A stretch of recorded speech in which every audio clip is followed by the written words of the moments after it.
Hi, my name is Father Rob Galea, and I'd like to share a few words about the Pope's letter Laudato Si. You know, when I first read this letter, I thought, oh my goodness, this is another letter about the environment, what we need to do. Why don't we focus on the church? Why don't we focus on things that really matter? But as I read this and as I reflected on it, I just understood the heart of a Pope who loves the heart of a loving God.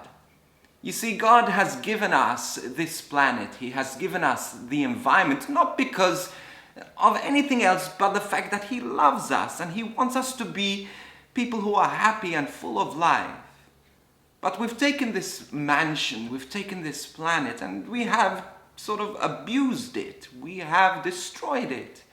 And in that, we've also destroyed the beauty of it that is a reflection of who God is.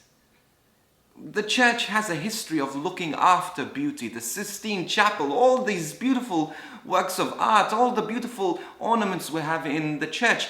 The church is the biggest advocate for beauty, and we love to promote beauty.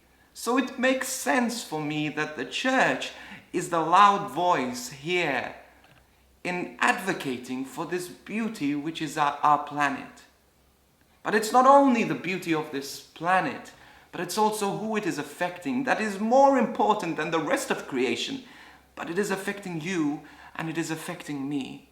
But ultimately it's also affecting the poorest of the poor.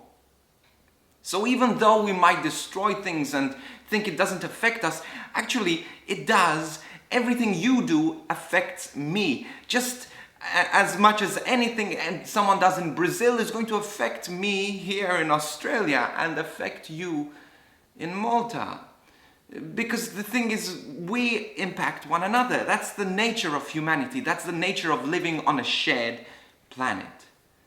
But we can do something about this. We can restore this beauty. We can come back if we put our heads together to make something beautiful, even out of something so desperate.